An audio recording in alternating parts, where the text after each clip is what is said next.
Brought to you by Penguin.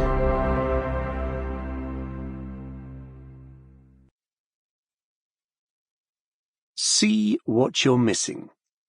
31 Ways Artists Notice the World, and How You Can Too, by Will Gompertz. Read by Matt Addis.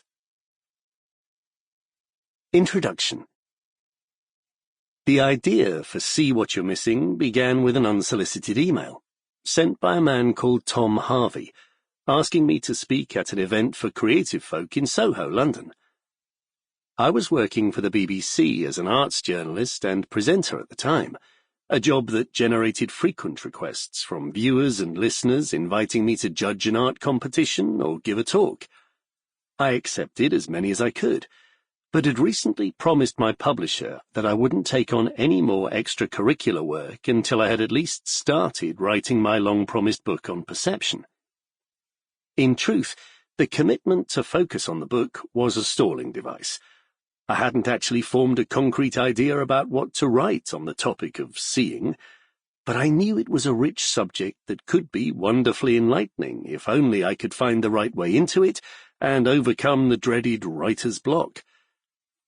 I wrote back to Tom and declined his kind invitation to speak.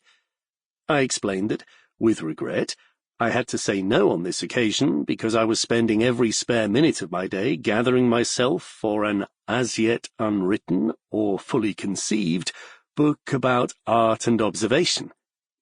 Fair enough, came Tom's gracious reply. The following day he sent me another email, in which he included a photograph. And in the accompanying text he wrote, "I found the attached picture the other day, taken in the early 60s, of Dad and me on the beach. I send it because for me, it's a lovely reminder of an aspect of some artists, the ability to see differently. Dad was a sculptor. He was ambidextrous and could write in mirror writing with either hand. His stance in the picture is his beach stance. He would always find the best shells and pebbles and washed-up bits of interesting stuff, and I never did.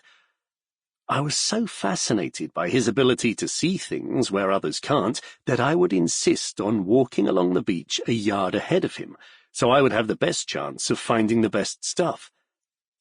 I can still remember the frustration at his exclaiming, 'Oh, look at this!' as he found some fascinating shell that I had passed by seconds before.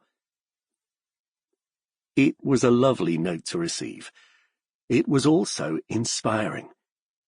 Tom's story opened my eyes to what it was I wanted to explore and understand about art, perception, and us.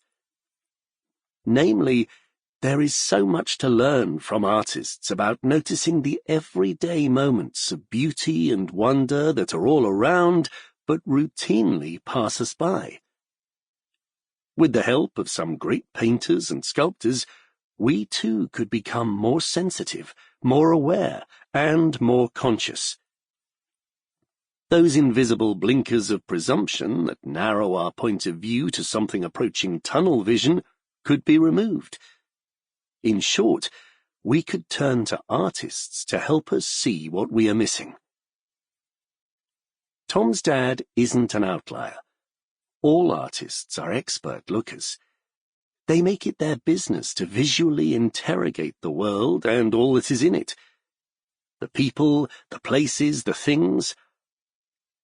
Artists are the wise old fish in the allegorical story told by the American author David Foster Wallace at a commencement speech he gave at Kenyon College, Knox County, Ohio, on a hot summer's day in 2005. After inviting the graduating students to perspire as much as he intended to, he was a notoriously nervous public speaker, the writer launched into his tale about two young fish swimming in a river. After a little while, they passed an older fish going in the opposite direction, who said, "Morning, boys, how's the water?" The two young fish carry on for a while before one turns to the other and says, "What the hell is water?" Sample complete. Ready to continue?